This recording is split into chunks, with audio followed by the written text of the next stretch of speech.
Assalamualaikum warahmatullahi wabarakatuh. Alhamdulillah. Alhamdulillahi rabbil alamin. Wabihi nasta'in ala umurid dunya waddin. Wassalatu wassalamu ala ashrafil anbiya'i wal mursalin. Sayyidina Muhammadin wa ala alihi wa sahbihi ajma'in. Amma ba'd.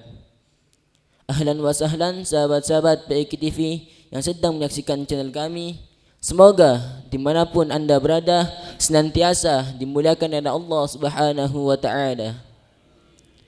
Senang sekali pada kesempatan kali ini kita bisa berkumpul kembali dalam keadaan sehat walafiat, dan juga telah hadir di tengah-tengah kita guru yang mulia, guru yang sama-sama kita cintai, Syekhuna Kiai Haji Lutfi Basari, pengasuh pesantren ilmu Al-Quran Singosari Malang.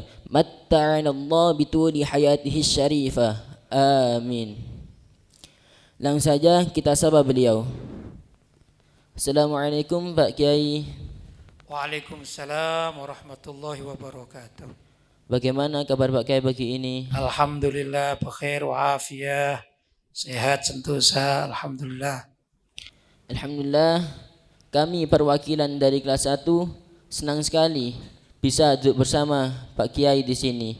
Semoga pertemuan kali ini bukan hanya sekedar jasad, melainkan hati yang saling menyintai karena Allah, hingga kelak kita dikumpulkan di surganya Allah Subhanahu wa Ta'ala bersama baginda Nabi Muhammad sallallahu alaihi wasallam. Amin.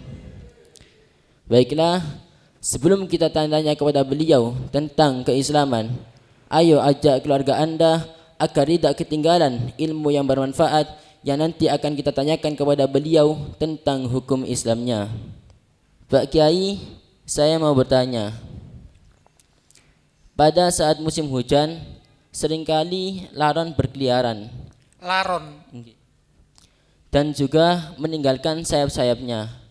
Maka bagaimana jika kita sholat lalu terkena atau terjatuhan sayap laron, apakah sah salat kita? Saat kita sholat, terus ada sayap laron yang jatuh ke tubuh kita. Oh gitu. Ada dua pendapat tentang sayap laron ya. Yang pertama, ini pendapat yang kuat ya. Dikatakan makuti'a minal hayyi fahuwa mayyitun. Apa yang terpotong dari hewan yang hidup maka dihukumi seperti bangkai. Gitu ya. Pendapat ini mengatakan bahwa sayap laron yang terputus, terlepas dari tubuhnya itu najis. Karena dia bangkai.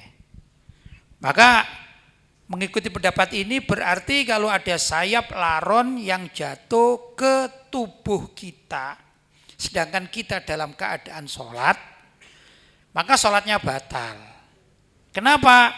Karena orang sholat itu menjadi batal tatkala orang yang sholat itu di tubuhnya ada bangkai, seperti di sakunya itu ya. Di sakunya ada bangkai. Itu membuat apa? Tidak sah sholatnya, harus mengulangi. Ini pendapat terkuat. Tapi ada juga yang berpendapat kalau cuma satu, ini makfu gitu ya. Kalau cuma satu. Jadi kan kita nggak tahu kadang-kadang sayap jatuh gitu ya. Ini karena satu kecil maka makfu. Nah, terutama kalau kita tidak tahu itu sama persis dengan, mohon maaf, tainya cicak. Nah, tainya cicak itu kan begitu. Kalau mengena tubuh kita, terutama yang basah itu, dan kita dalam keadaan sholat, maka dihukumi najis. Orang sholat yang membawa barang najis hukumnya batal sholatnya.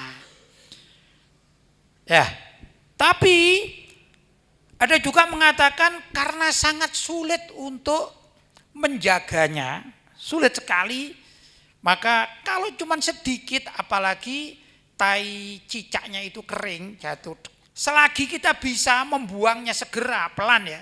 Sebut kalau misalnya jatuhnya ke tangan kita gini ya. Kemudian kita sholat, kita beginikan tangannya, digerakkan sedikit, dia jatuh. Maka tidak apa-apa, dimakfu. Ya, sama juga dengan sayap laron, tergantung jatuhnya di mana. Kalau jatuhnya itu di saku, sulit untuk membuangnya. Ya, tapi kalau jatuhnya di tangan sedikit, kita ginikan, secepatnya kita tahu, asalkan gerakan kita tidak terlalu banyak begini-begini, ya kan boleh kan bergerak sedikit, paling tidak 2 kali lah, ya minimal 2 kali. Nah, paling tidak 2 kali atau maksimal 2 kali kan tidak membatalkan sholat. Nah, kemudian tai cicak atau sayap laron itu jatuh sudah, maka tidak apa-apa sholatnya, begitu. Jadi tergantung dari keadaannya. Tapi kalau sengaja ini ya, sebelum sholat ada laron jalan depan kita, kita ambil, kita saku. Misalnya kita di rumah ini punya peliharaan ikan hias.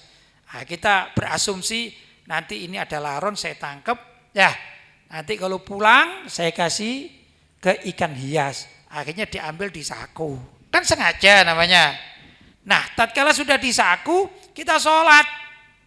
Kemudian dia jalan dan sayapnya rontok, maka bukan ma'fu namanya, karena ada kesengajaan. Ini membatalkan sholat. Begitu kurang lebih. Jelas ya? Baik.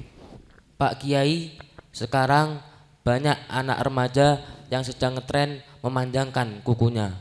Memanjangkan Kukunya. kuku. Kuku. Oh, kuku ya. Pertanyaannya, bagaimana hukum seorang Islam yang memanjangkan kuku jari tangannya?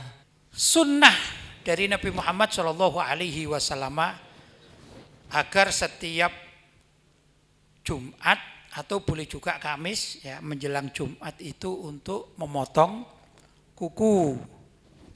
Maka orang yang memanjangkan kuku itu paling tidak makruh, paling tidak hukumnya makruh dan menentang sunnah. Namanya tidak senang dengan sunnah Nabi Muhammad SAW.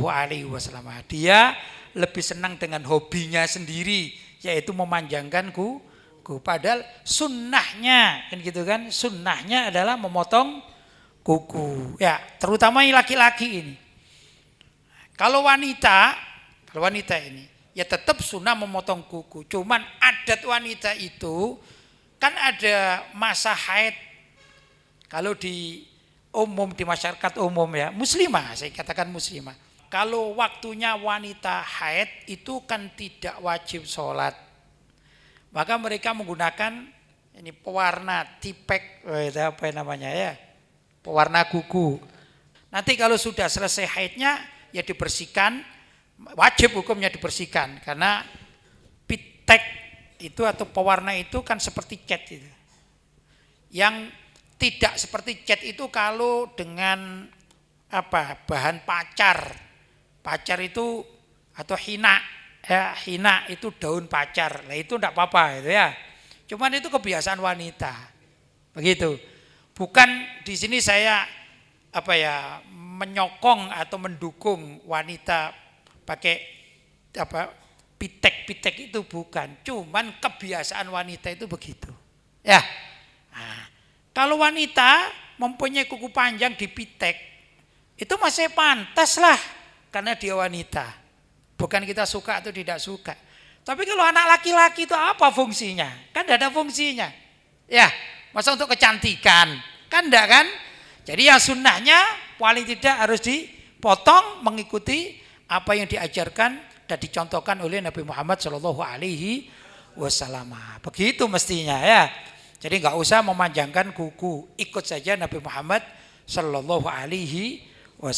Pak Kiai, mayoritas muslim di Indonesia bermadzhab Imam Syafi'i. Muslim di Indonesia bermadzhab Syafi'i, ya terus? Dan di Arab sana, khususnya di Mekah, bermadzhab lain. Ya di Mekah itu ada yang bermadzhab Maliki, ada bermadzhab Hanafi, ada bermadzhab Hambali, ada bermadzhab Syafi'i juga ada. Yang ditanyakan? Maka bagaimana jika kita ingin haji atau umroh? Apakah kita harus berpindah mazhab? Ini yang ditanyakan tentang kita mengamalkan hajinya atau kita sholat bermakmum kepada selain mazhab Syafi'i. Yang mana? Bermakmum kepada selain bermadhab Imam Syafi'i. Oh ya. Jadi pertanyaannya begini, boleh ndak orang yang bermazhab Syafi'i kemudian sholat berjamaah sedangkan imamnya bermazhab lain? Begitu yang ditanyakan ya. Entah itu mazhab Maliki misalnya imamnya, atau mazhab Hambali imamnya ini, atau mazhab Hanafi. Lah kita sebagai orang Indonesia bermazhab Syafi'i. Apakah tatkala kita dengar Imam Fulan bin Fulan ini bermazhab Maliki, kemudian kita pindah mazhab? Enggak, tidak. Cukup kita tetap bertahan dengan mazhab Syafi'i, tidak wajib pindah mazhab, dan itu sah. Ya. Makmum bermazhab Maliki, kita bermazhab Syafi'i sebagai imam, misalnya ya, itu juga sah. Jadi tidak perlu pindah mazhab. Pindah mazhab itu begini. Kalau suatu saat kita mengalami masalah amalia kita yang kita sulit mencari mazhab atau pendapat dalam mazhab kita, ya, misalnya ada suatu masalah gitu. Kok di dalam mazhab kita ini gak ketemu dalilnya gitu. Sedangkan mazhab lain ada dalilnya. Maka kita boleh pindah mazhab dalam bab itu, paham ya? Karena apa? Darurat bagi kita. Tapi kalau sholat tadi, imamnya mazhab apa saja, asalkan sholatnya sah menurut mazhabnya, maka kita juga tetap bermazhab Syafi'i, dan kita yakin sholat kita ini sah sesuai aturan mazhab Syafi'i. Itu tidak masalah, tidak perlu pindah mazhab. Jelas ya? Baik. Pak Kiai, kita sebagai santri PIK suka mengamalkan amalan-amalan sunnah. Salah satunya yaitu sholat isyraq. Sholat isyraq. Pertanyaannya, kapan waktu isyraq menurut hitungan waktu Indonesia Barat, dan berapa kadar yang bisa kita gunakan untuk melakukannya? Pertama, sholat isyraq kalau diminta jam berapa itu sulit menyebutkan. Karena peredaran matahari ini tidak sama setiap harinya. Paling tidak setiap bulan itu berubah. Dalam 1 tahun juga berubah. Seperti kita orang Malang ini ya. Itu azan subuh kan berubah-ubah kan. Sesuai dengan perputaran ya galaksi ini kan ya. Jadi kadang-kadang azan subuhnya itu tepat jam 4 gitu ya. Kadang jam 4 5 menit, kadang jam 4 10 menit. Bahkan di satu masa itu mungkin juga terjadi azan subuhnya 3:30 gitu. Jadi tidak bisa dipakai jam itu sebagai standarisasi untuk sholat isyraq. Standarisasi sholat isyraq adalah matahari terbit dengan utuh sempurna. Begini ya, anggap ini lubang ini, anggap ini bulatan matahari. Sudah? Nah, tatkala matahari ini tampak bumi, anggap kita tampak bumi ya. Nah, ini pertama muncul, paham? Muncul ini haram, tetap haram sebagaimana sholat sunnah di atas subhi itu kan haram ya. Setelah subuh haram sholat sunnah. Ini tatkala matahari terbit ini tetap haram sholat. Waktunya maksudnya haram. Terus sampai begitu matahari ini sempurna terbit, mata kita, mata telanjang bisa melihatnya. Pertama kali sempurna, maka itulah waktu isyraq. Kita disunahkan untuk sholat isyraq. Paham? Kalau ini lanjut agak lama, mungkin kalau di Indonesia sekitar jam 8 gitu. Ini bukan isyraq namanya, tapi sholat duha. Menurut sebagian ulama, bahwa sholat isyraq itu sama dengan sholat duha di awal waktu. Jadi di awal waktu sholat duha itu namanya isyrok. Walaupun sebagian mengatakan sholat isyrok sendiri kesunahannya sholat duha sendiri. Tapi secara umum yang namanya sholat isyrok yang ditanyakan adalah setiap kali matahari itu terbit dengan sempurna di awal waktu, disitulah tempat waktunya sholat isyrok.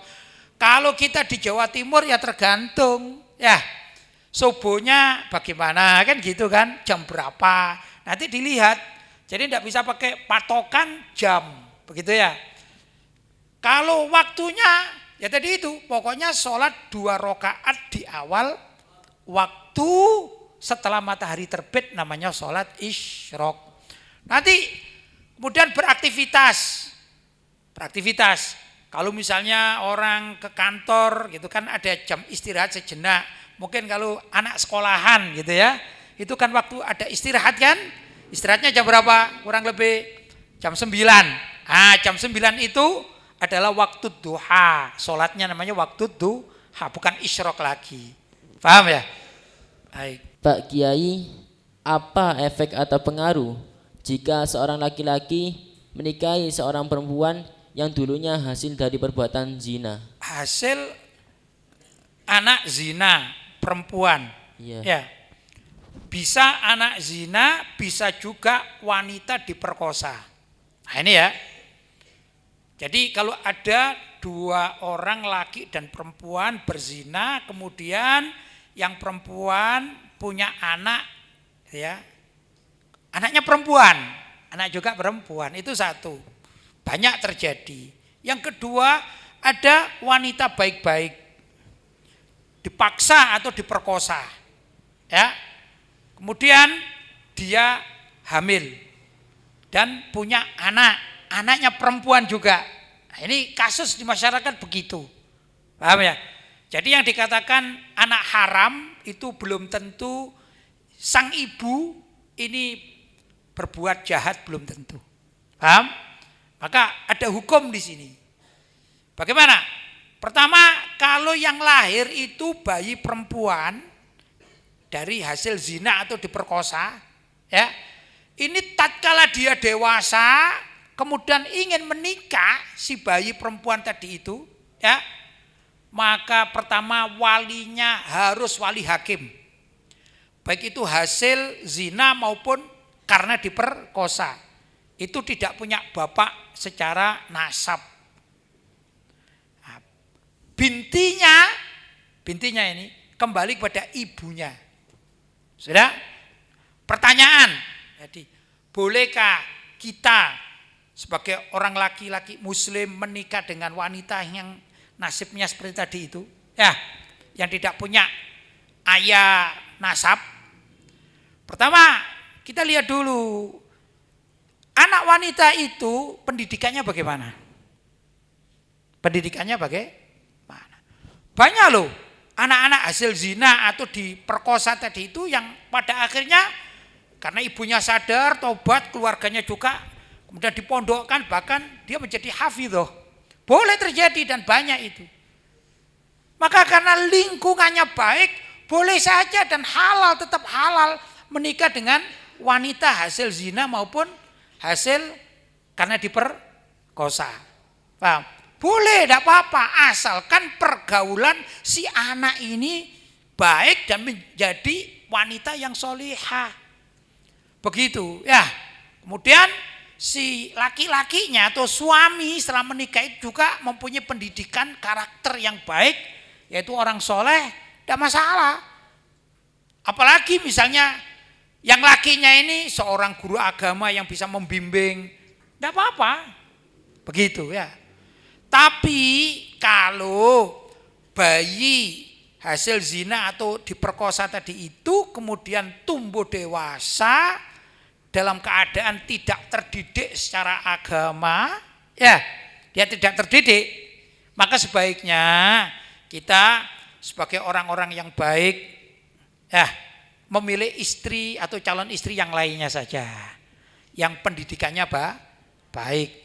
Karena kalau tidak, maka ada pengaruh dalam anak cucu kita ini ada pengaruh juga. Tapi kalau si wanita itu sudah menjadi wanita solihah, mungkin ustazah, kan mungkin terjadi kan? Ya, tidak masalah gitu. Asalkan tidak diungkap ke masyarakat, tidak perlu diungkap ke anak cucu gitu ya. Dan laki-laki itu kan boleh menikah lebih dari satu. Mungkin saja terjadi seorang kiai sudah punya istri, kemudian ada melihat seorang wanita yang hasil zina tadi itu, tapi wanitanya ini solihah, hafidho. Sang kiai itu kasihan karena nggak ada yang mau, nggak laku, ya dinikahi sebagai istri kedua. Boleh apa enggak boleh? Boleh menurut syariat. Baik apa enggak baik? Baik menurut syariat, enggak apa-apa gitu. Namanya menolong ya nasibnya si wanita tersebut. Jadi kasusnya enggak bisa disamaratakan. Paham ya? Baik. Pak Kiai, ketika sholat berjamaah di masjid, saya pernah mendengarkan kaum wanita, terutama ibu-ibu, ketika mengucapkan amin itu dengan jahar atau dengan keras. Pertanyaannya, bagaimana hukum mengucapkan amin dengan jahar bagi wanita? Hukum asli membaca amin bagi wanita dengan suara keras itu tidak boleh. Sama dengan wanita mengucapkan subhanallah mengingatkan imam tatkala imamnya salah. Tapi wanita itu kalau mengingatkan imam yang salah cukup menepuk tangan gini ya. Ya, bukan menepuk tangan, bertepuk tangan gini, bukan, tapi begini. Kenapa? Agar tidak mengeluarkan suara jahar atau keras. Itu aturan main. Paham? Sebagaimana umumnya para wanita itu kan ikut jamaah laki-laki, terutama di musola, di masjid, sehingga berkumpul dengan orang laki-laki yang non mahram selain mahramnya. Maka cara mengingatkan imam cukup dengan menepuk punggungnya telapak tangan gini ya, punggung telapak tangan. Begitu ya? Itu aturan main. Kenapa? Karena yang laki-laki kalau mau mengingatkan imam mengucapkan subhanallah dengan jahar. Kalau wanita ya tadi. Ini hukum asli. Tapi tatkala wanita itu sholat berjamaah bersama imam wanita, tidak ada laki-laki. Saya contohkan, saya pernah pergi ke salah satu daerah namanya Turen, di satu wilayah gitu ya. Di situ ada tulisan musola wanita. Yang nggak pakai azan, ya khusus kalau bahasa Jawanya itu langgar wedok begitu ya. Langgar wedok musola khusus wanita. Mulai yang jadi imam, kemudian komatnya, imamnya, komatnya, makmumnya, semuanya wanita. Tidak boleh orang laki-laki masuk di situ dan tertutup. Nah, karena imamnya wanita dan ini tertutup, maka bolehlah orang wanita yang makmum itu ya mengucapkan amin sebagaimana juga imamnya yang wanita ya baca surat Al-Fatihah dengan keras tanpa mic tapi ya.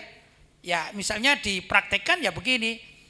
Siratal ladzina an'amta 'alaihim ghairil maghdubi 'alaihim waladdallin. Gitu ya.